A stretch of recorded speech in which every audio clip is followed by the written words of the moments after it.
well. Nah, saya nggak tahu hasil kajian ke-6 ini nanti akan mengarah kemana gitu. Jadi sudah ada apa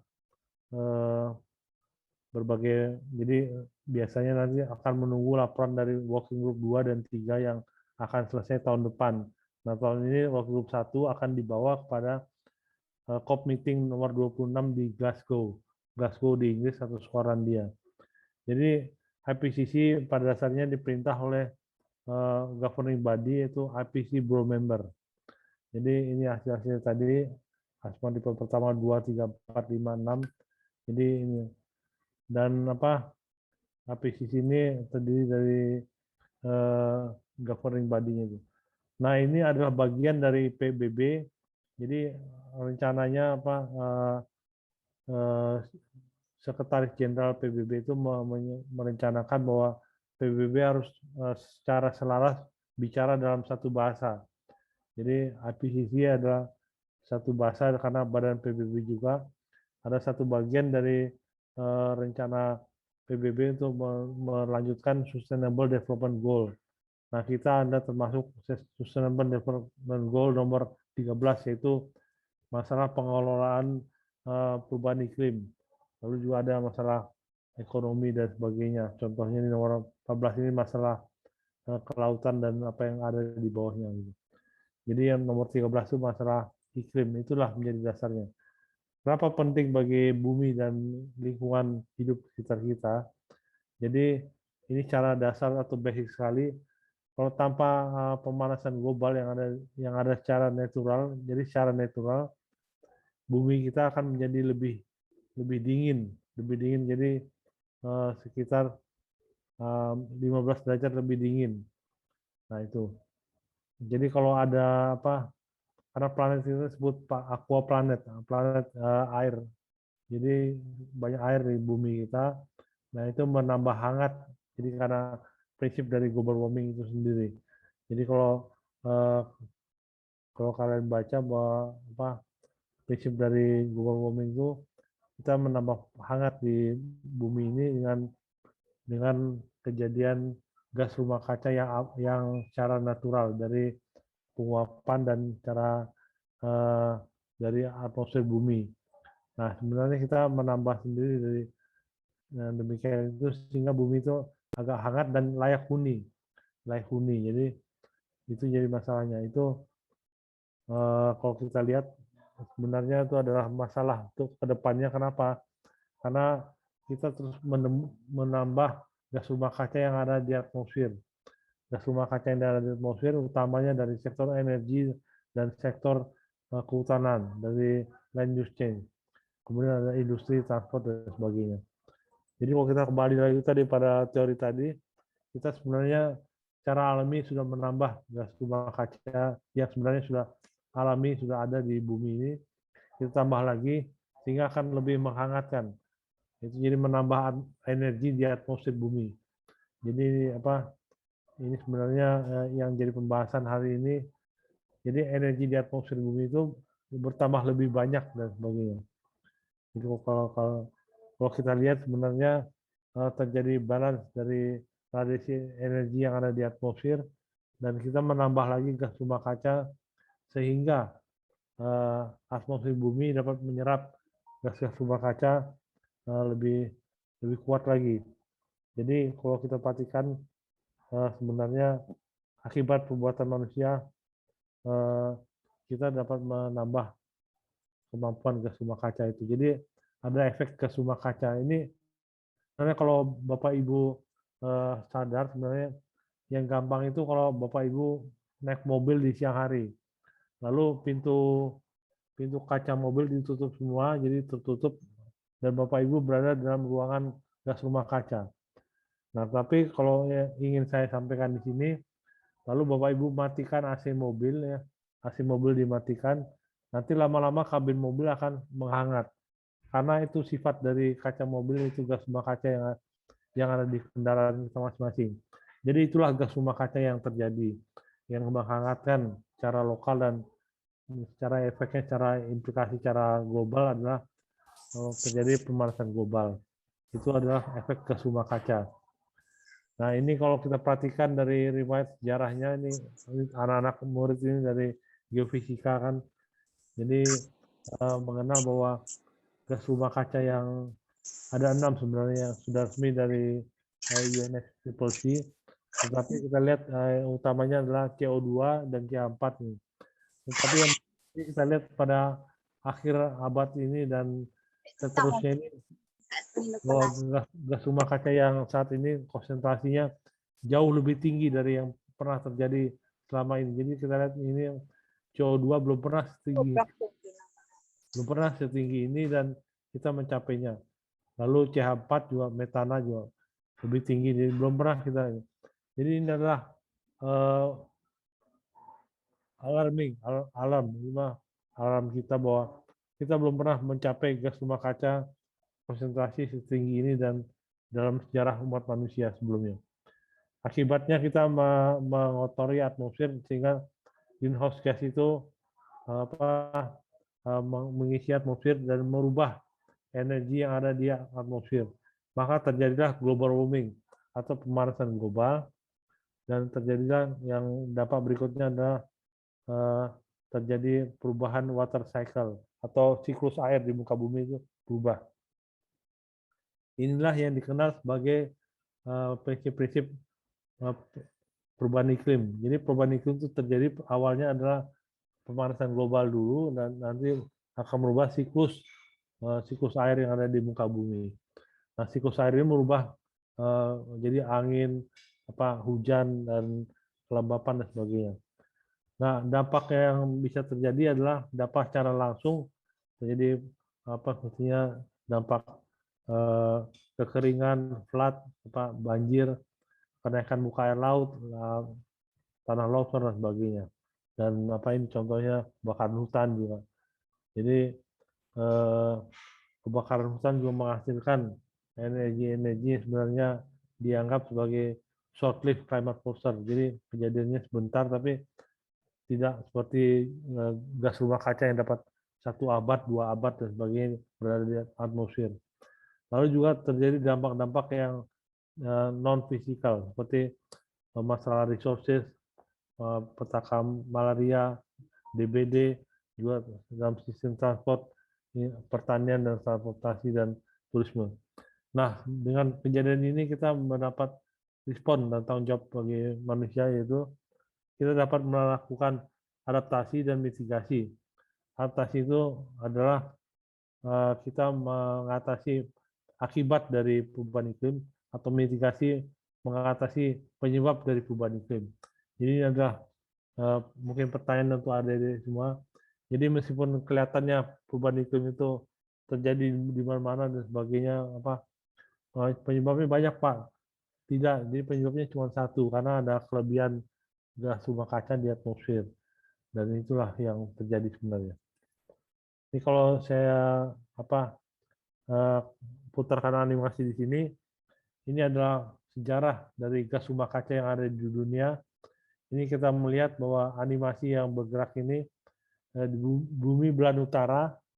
Ini kita lihat yang bumi belahan utara yang kanan ini, yang north atau utara ini selalu lebih tinggi dari bumi belahan selatan.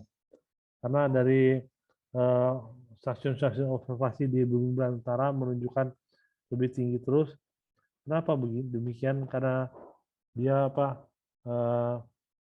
adalah penghasil gas rumah kaca dari energi dan industrialisasi.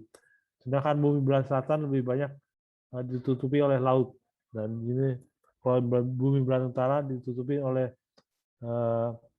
daerah yang berpopulasi dan juga daerah yang banyak hutannya, tapi juga ada industrialisasi dan sebagainya. Nah, ini adalah siklus atau animasi gas rumah kaca yang ada di bumi ini, dan ini kita bisa melihat pantauannya sampai 10 tahun, 2 dekade, dan sejak tahun 1950 hingga sekarang. Nah, ini nanti saya akan sedikit banyak santai dulu di sini. Jadi ini menggambarkan konsentrasi gas rumah kaca, yaitu CO2 yang dipantau, utamanya merah ini dipantau di Kepulauan Hawaii, namanya Mauna Loa, dan dia memantau sejak awal dari tahun 1950 itu. Jadi diteruskan lagi, dan kalau kita proyeksikan sekitar 100 tahun yang lalu dan seterusnya berapa ribu tahun lalu, bahwa gas rumah kaca ini sebenarnya yang terjadi sekarang itu belum pernah mencapai konsentrasi yang sekarang ini. Jadi kita lihat konsentrasi gas rumah kaca itu ini kan kita lihat dalam jangka panjang lagi itu belum pernah sampai ke konsentrasi yang kita miliki saat ini. Yang miliki saat ini sekitar 400 part per million. Jadi di atmosfer itu kalau kita ambil gelombang udaranya, jadi 400 part per millionnya diantaranya adalah rumah kaca. Jadi ini kira animasinya demikian. Ya saya stop aja. Oke.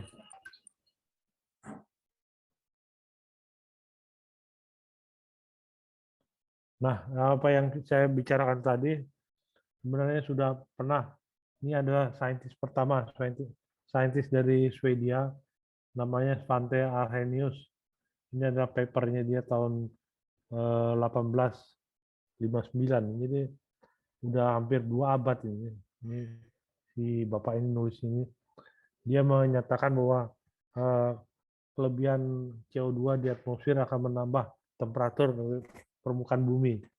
Ini orang pertama yang menulis masalah demikian, dan masalah ini dianggap sebagai masalah pemanasan global. Jadi ini orang Swedia ini yang menulis tahun 1961 di jurnal ini. Ini adalah jurnal pertama masalah pemanasan global. Jadi ini bisa dibayangkan 200 tahun yang lalu orang sudah memikirkan kemungkinan terjadi pemanasan global, dan sekarang sudah terjadi. Jadi nah kembali ke IPCC, tadi saya bicarakan bahwa IPCC governing body-nya ada namanya bureau member. Nah, kami ini ada 34 member, diketuai oleh orang Korea ini. Jadi orang Korea ini bukan orang iklim, bukan orang meteorologi, tapi dia orang ekonomi. Jadi sebenarnya mengerti masalah dampak-dampak secara ekonomi. Jadi ini ada wakilnya, ada 3 orang dari Amerika Serikat, dari Brazil, dan dari Mali, negara kecil. Saya sendiri adalah sebagai Vice Chair Working Group 1.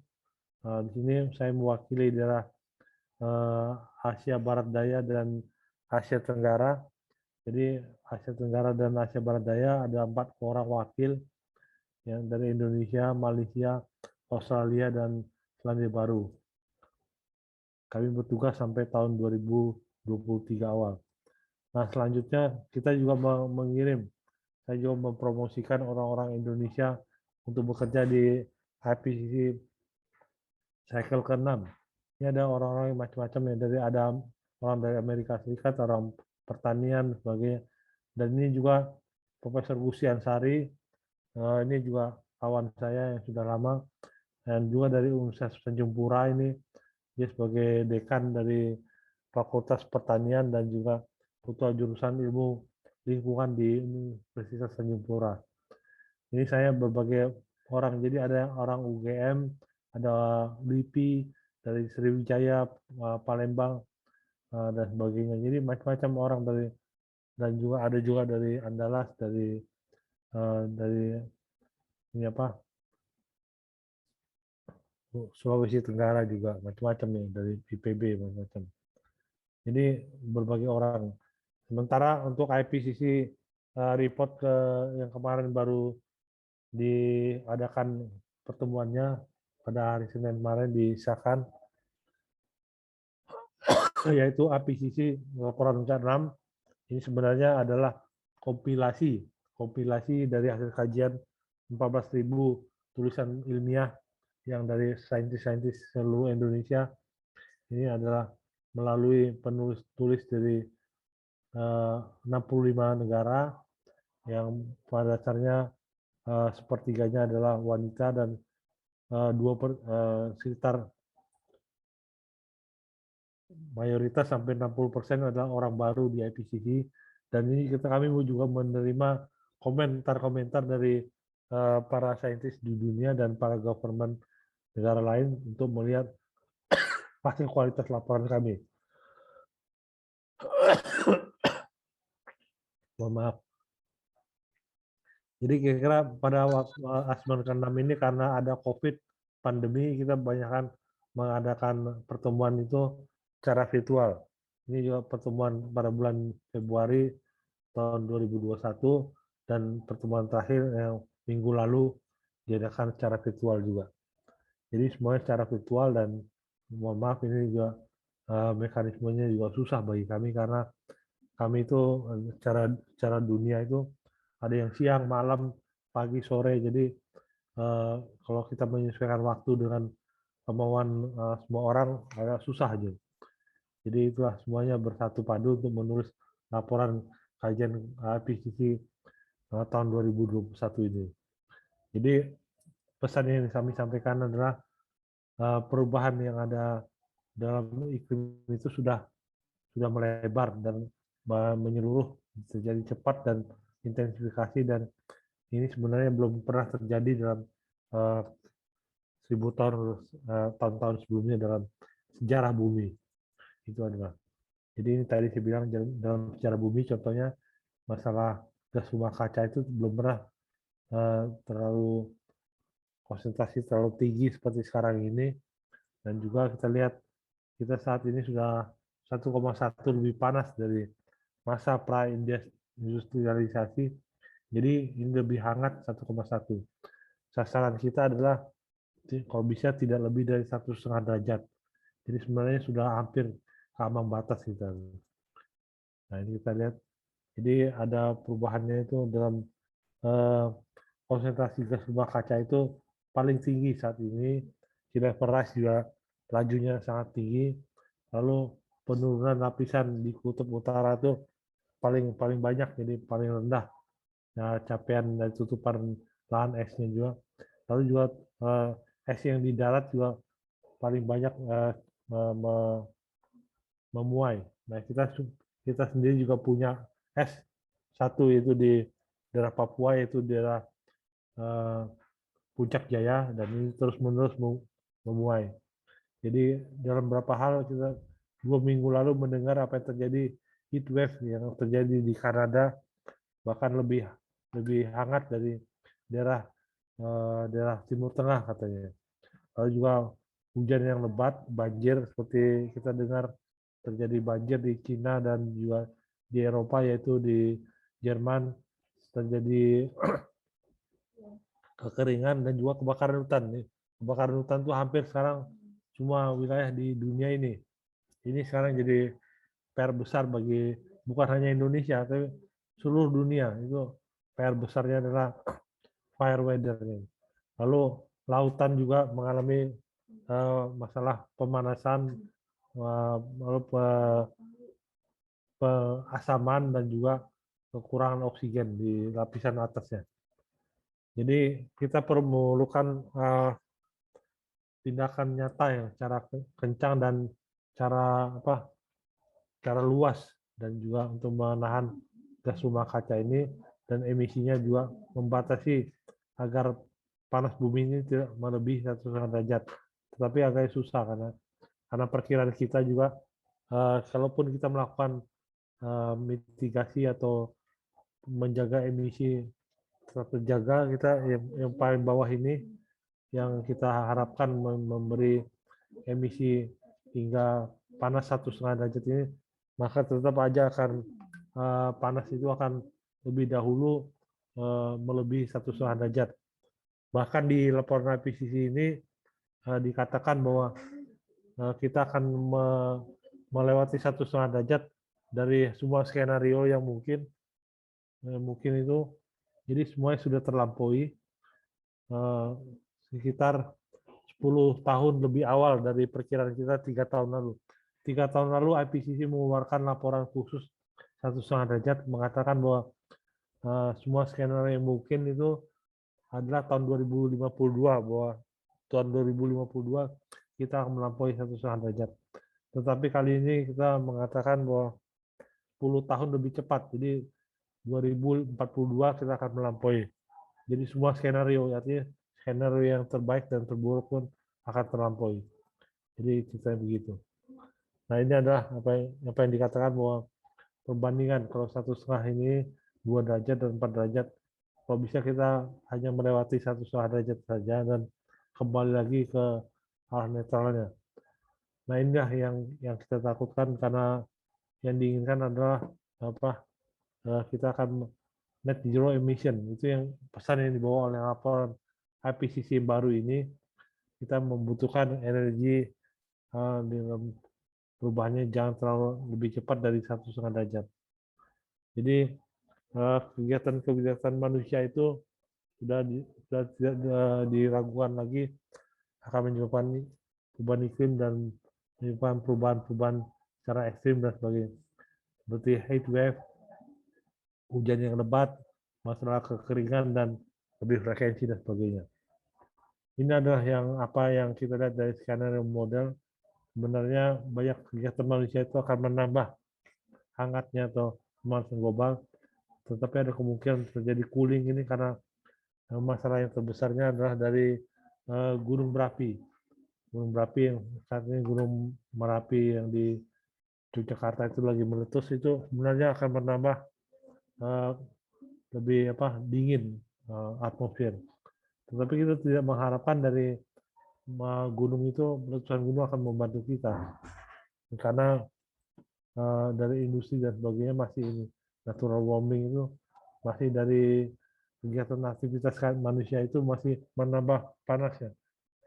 Nah, kita akan mengharapkan bukan terjadi pendinginan karena banyak gunung meletus, tapi karena teknologi yang kita terapkan akan membantu kita.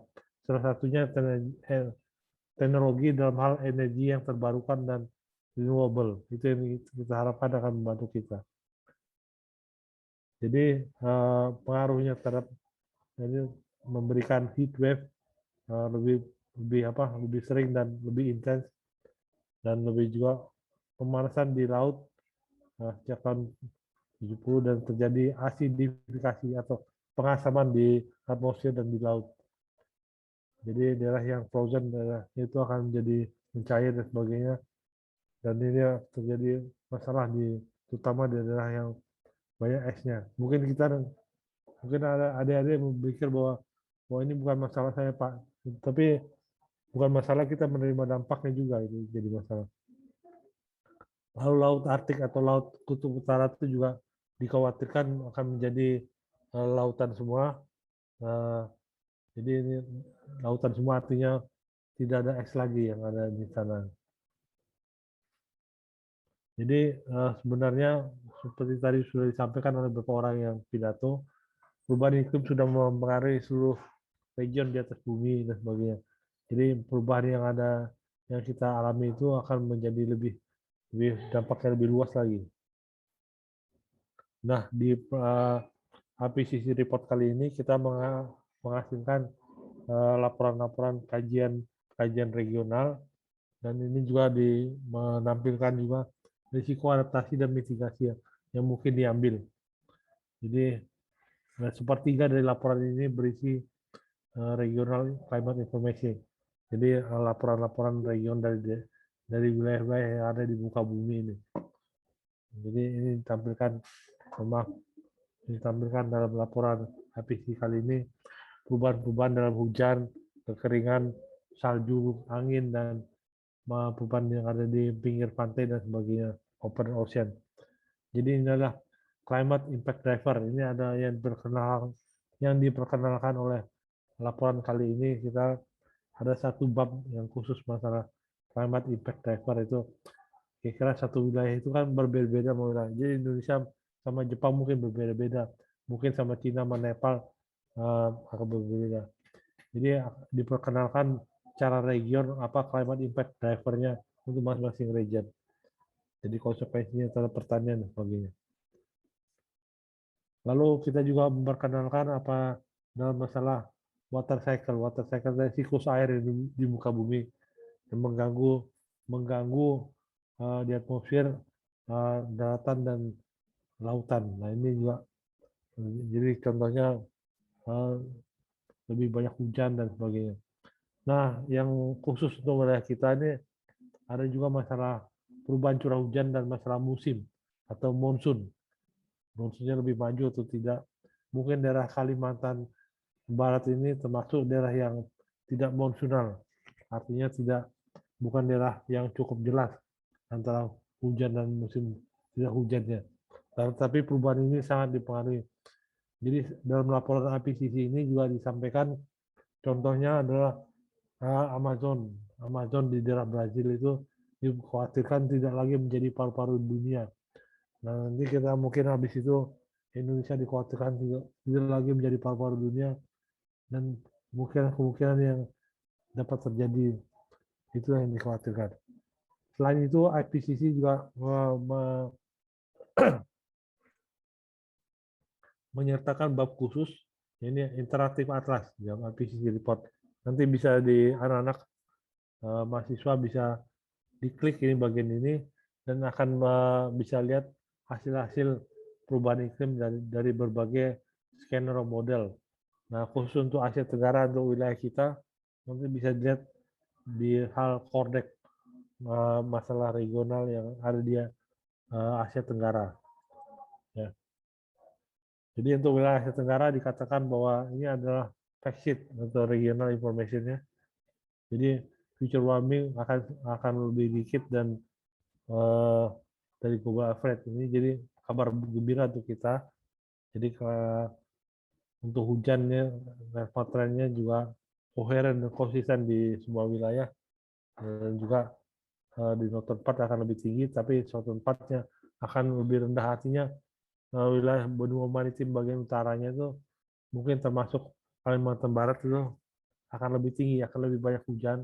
Tetapi kayak Jawa, Nusa Tenggara Barat, Nusa Tenggara Timur itu akan lebih sedikit hujan. Lalu juga ada bencana-bencana yang menyertai dari perubahan hujan ini akan diperkirakan akan lebih kuat lagi, dan juga masalah masuknya air dari pantai ke darat ini diperkirakan daerah Mekong Delta di Vietnam dan Thailand dan juga di Pantura dan di timur Sumatera itu yang dikatakan. Lalu juga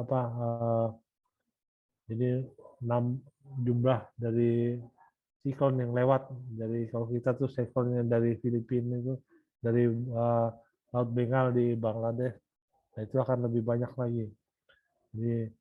Jadi masalah itu, jadi ini dikhawatirkan untuk terjadi di wilayah Asia Tenggara. Jadi kita tidak ada waktu lagi untuk kembali. Kita harus turut serta dalam hal mengatasi perubahan iklim ini. Jadi itu adalah kewajiban kita bersama. Jadi kita akan melihat bahwa perubahan sudah terjadi di laut maupun di lapisan es. Jadi perubahan ini terjadi di laut, perubahan terjadi di lapisan es, baik di laut ataupun di laut, dan juga perubahan dari tutupan sea level rise atau tutupan muka air laut. Jadi muka air laut juga naik pelan-pelan dan sebagainya. Jadi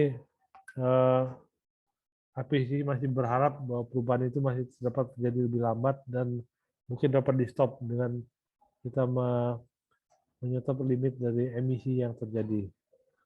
Dan itu dapat di stop dengan pengurangan emisi CO2, metana, dan berbagai greenhouse gas yang penting. Jadi harus dikurangin dan sebagainya. Dan pengurangan gas rumah kaca itu juga penting karena untuk mengatasi polusi udara dan kualitas udara juga. Kualitas udara ini mungkin dianggap remeh juga saat ini. Padahal kalau menurut temuan para ahli itu menyebutkan itu salah satu hal yang menyebabkan terjadi stunting. Nah ini kita nggak mau generasi berikutnya kita jadi generasi stunting dan pertumbuhan mereka terganggu, dan itulah makanya kita perlu menjaga kualitas udara. Saya melihat Sumatera dan Kalimantan ini rawan kebakaran hutan. Jadi kadang-kadang kita agak cuek dan kebakaran hutan kita anggap biasa saja. Nah ini hasil skenario model dari efisiensi itu ada yang rendah itu untuk low emisi dan sampai tinggi sekali. Jadi itu adalah CO2 emisinya. Jadi ini ada CO2 itu harus dibatasi di tanah maupun di atas permukaan laut. Jadi kalau kita bisa lihat itu, jadi bisa emisi dari CO2 dan emisi dari metana itu. Metana adalah yang nomor 2 gas rumah kaca yang sangat penting. Jadi kita penting sekali untuk mengukur. Kita lihat dari pengalaman kita dan kita apa yang kita lakukan sekarang sebenarnya menentukan masa depan kita. Baik Bapak Ibu sekalian, mungkin saya tidak berpanjang lebar, nanti kalau Bapak Ibu dapat mengunjungi website saya dan atau sosial media saya baik dari Instagram, Twitter ataupun YouTube ataupun ini apa ini atau Instagram. Jadi silakan pengunjung itu nanti bisa melihat dari apa yang saya lakukan masalah perubahan iklim. Jadi nanti kalau masalah energi dan energi terbarukan dan sebagainya, kita bisa berdiskusi habis ini. Jadi saya juga banyak berbicara soal itu, tapi untuk kali ini mungkin saya fokusnya adalah penyebab dan dampak dari perubahan iklim. Dan ini menghasilkan laporan-laporan IPCC yang baru dirilis minggu lalu. Mungkin itu saja yang bisa saya sampaikan untuk Bapak Ibu sekalian. Terima kasih atas perhatiannya. Wabillahi taufiq wal hidayah. Wassalamualaikum warahmatullahi wabarakatuh.